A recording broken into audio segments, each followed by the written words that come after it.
नमस्कार. कथागाथाच्या या भागात तुमचे सर्वांचे मनापासून स्वागत. आजची गोष्ट आहे हनुमानजींच्या विवाहाची. हनुमानजी जसे मोठे झाले तसे त्यांच्या पालकांनी म्हणजे माता अंजनी आणि पिता केसरी यांनी त्यांना सूर्यदेवांकडे सर्व वेदांचे शिक्षण घेण्यासाठी पाठवण्याचे ठरवले.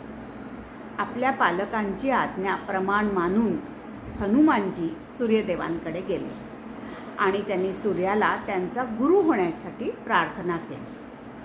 सूर्यदेवांनी विचार केला की हे बालक लहान असताना मला फळ समजून माझ्याकडे झेपावले होते. इतकी उंच उडी त्यांनी घेतली होती. हे लहानपणीच इतके बलशाली होते, तर मी त्याला शिष्य केले तर ते ज्ञान मिळवून हा किती पराक्रमी होईल. त्वरित ते हनुमानाला म्हणाले, बालका, मी कुठेही क्षणभरही थांबू शकत नाही. माझा रथ सतत फिरतो आणि मी रथातून उतरू शकत नाही. त्यामुळे मी तुला ज्ञान कसे देऊ. हनुमानजी म्हणाले, तुम्ही न थांबता मला शिकवू शकता. तुमच्या सोबत चालत चालत मी ज्ञान मिळवेल. एक चांगला शिक्षक ज्ञानाची तहान असलेल्या विद्यार्थ्याला कधीही दूर करू शकत नाही.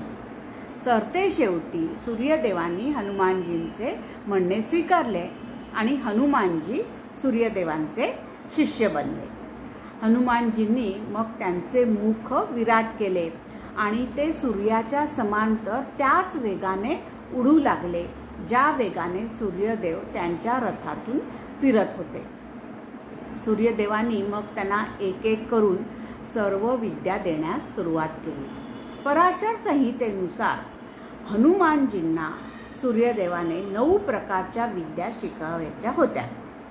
त्या 9 विद्यांपैकी 5 विद्या हनुमानजींना देण्यात आल्या, परंतु 4 विद्या अशा होत्या ज्या फक्त विवाहित लोकांना दिल्या जातात. आणि मग हनुमानजी विचारात पडले. हनुमानजींनी तर लहानपणापासूनच ब्रह्मचर्य पाळण्याचा निर्णय घेतला होता. त्यामुळे ते विवाह करू शकत नव्हते आणि जर त्यांनी लग्न केले नसते तर मग ते पुढील शिक्षण घेऊ शकणार नव्हते. हनुमानजी खूप निराश झाले आणि ही समस्या कशी सोडवायची याचा ते विचार करू लागले. हनुमानजीने विचार केला की या जगात गुरुपेक्षा कोणताही मोठा मार्गदर्शक नाही.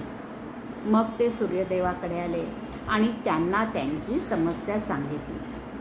तेव्हा सूर्यदेवांनी आपली मुलगी सुवर्चला हिच्याशी लग्न करण्याचा प्रस्ताव हनुमानजींना दिला, जेणेकरून त्यांना 4 विद्यांचे पूर्ण ज्ञान मिळेल. खरे तर हनुमानजींना सर्व सिद्धी प्राप्त व्हाव्या म्हणून त्रिमूर्तींनीच ब्रह्मा, विष्णू आणि महेशजी यांनी सूर्यदेवास आज्ञा केली होती की सूर्यदेवाने आपल्या शक्तीने स्त्री निर्माण करावी आणि मग सूर्याच्या प्रखर किरणांपासून सुवर्चला देवी नावाची एक सुंदर कन्या जन्माला आली. ती एक आजन्म ब्रह्मचारिणी होती. आणि मग हनुमानजींनी आपल्या गुरुची आज्ञा मानून ब्रह्मचर्य व्रताचे पालन करण्याचा जरी दृढ निश्चय घेतला होता, तरी गुरुची आज्ञा प्रमाण मानली आणि सुवर्चला हिच्याशी लग्न करण्यास सहमती दर्शवली. कारण सुवर्चला ही देखील एक तपस्वी होती.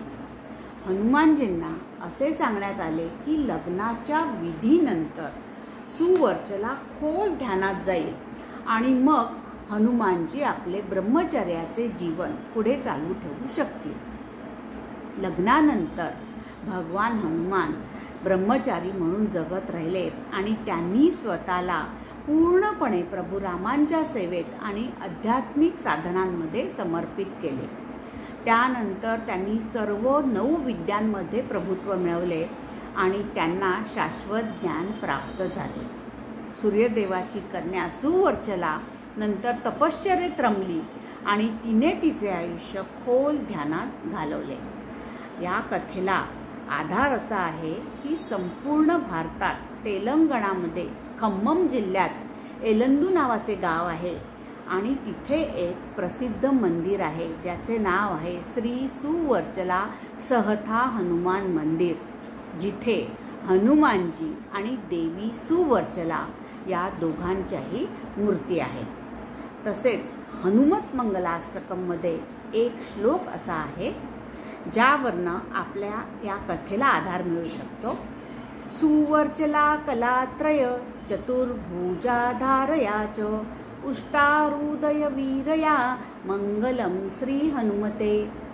याचा अर्थ असा आहे की श्री हनुमानजीचे शुभ नाव जे सुवर्चलाचे पती आहेत, ज्यांचे 4 हात आहेत आणि जे प्रकाशाच्या किरणांवर स्वार होणारे वीर आहे, त्यांना आमचा नमस्कार असो। तर आजची ही कथा तुम्ही ऐकली असेल तर कॉमेंट करून नक्की सांगा। आपल्या कथेला लाईक करा, शेअर करा आणि आपल्या चॅनलला नक्की सबस्क्राईब करा। धन्यवाद।